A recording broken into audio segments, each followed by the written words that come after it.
Good morning, good afternoon, everybody. Erev Shabbos couple hours, looking forward. Parshas Korach and Chukas, for those taking score, still different parshas.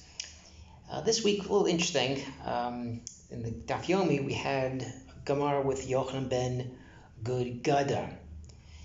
Not so easy to say that, by the way, Yochanan ben Gudgada.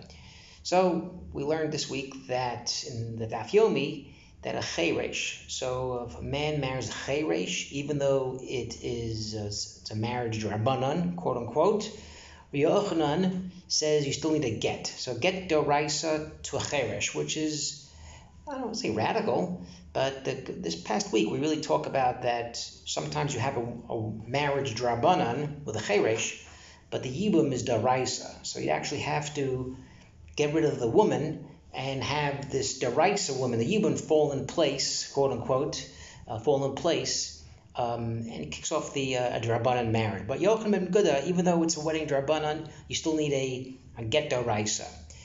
And it was interesting. Again, you turn the page, you go to the next daf. This week I was actually giving chabura to the fellows here in Rapid Shemesh, to our little chabura. The rabbi, Rab Danto, was out of town this week, so I gave a couple of days. And the story of Yochanan ben Gudgada, literally in the daf that we're learning in Erechin Yud Aleph. And it's an interesting story. I thought it's a strong kesher to the parsha. So a Levi does a couple of jobs in the Beis Hamikdash. One of them is to sing, and the other job is to stand guard at the gates, where there's 20, 25, 22 gates. Not that you really needed people. There wasn't any like people breaking down the walls to get in, but a certain kavod for halabayis, for the Beis Hamikdash, to have the Leviim standing guard at the gates. And you had the Leviim that were singers until 50, and from 50 and on, you had Leviim that watched and opened and closed the gates.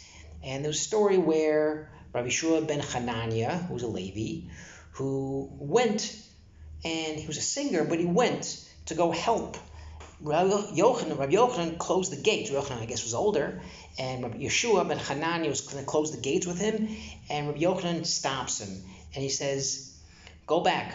You're one of the singers, not one of the gatekeepers." Okay, and the Gemara goes on and says that, a Kohen has a certain job, a Levi has a certain job within the Beis Hamikdash, and Yisraelim have jobs as well.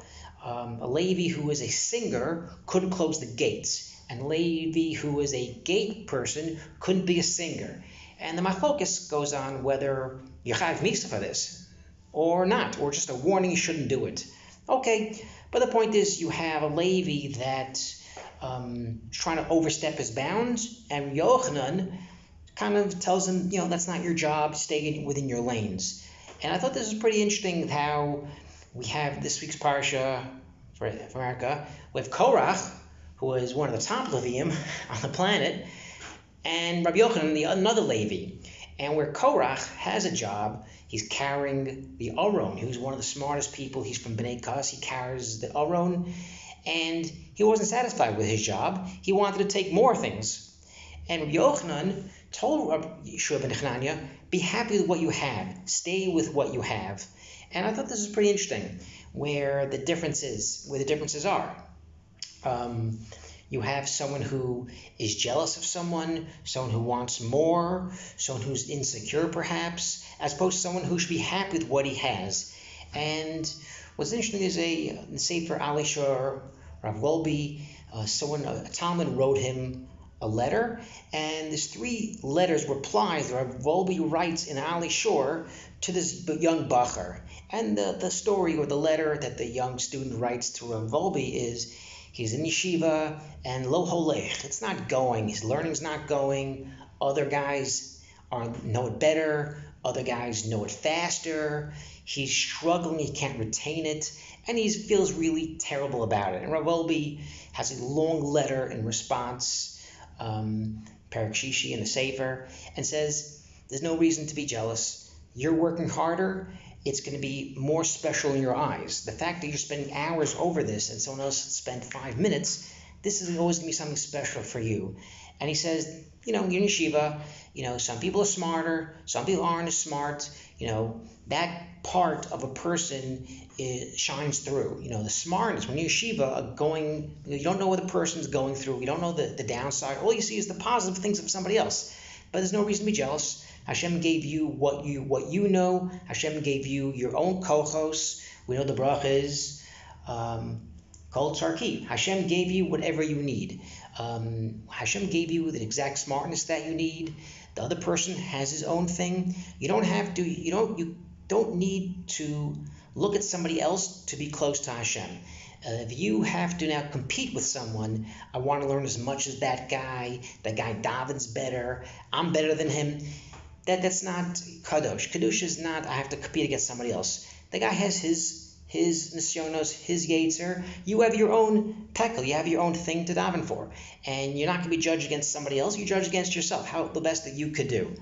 And the story at the end is Rav Natali Amsterdam, who's a student of Rav Sosalant, says, Rebbe, if only I had a brain like you, like the Shagas Aya, and korach like the Yisod Shorish Ravoda, another tzaddik, or the Musar of somebody else, I'd be great.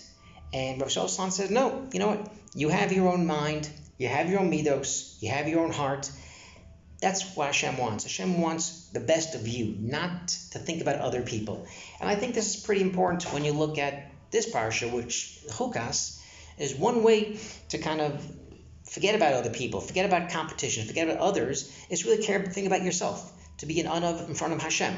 When you look at the chukim, paraduma, we take grass, we take a little bit of erez, and a person should always be thinking, if I am strong like an erez, I take grass and I take the dam and I sprinkle it, even though there's no real kesher with being tamei, with being a Baal Gaiva. But we do know that if you think back thousands of years, the ultimate sin, when Chava eats from the Eitz Sadas, from the snake, this is part of Gaiva, part of Taiva, part of Kina, all stems from that. So a person, when you have thoughts of gaiva, when you have thoughts of, I have X, but I want more. This guy has this, I want as much as this guy. When you're kind of fighting gaiva, taiva, kina, jealousy, it's to kind of think back to hukim.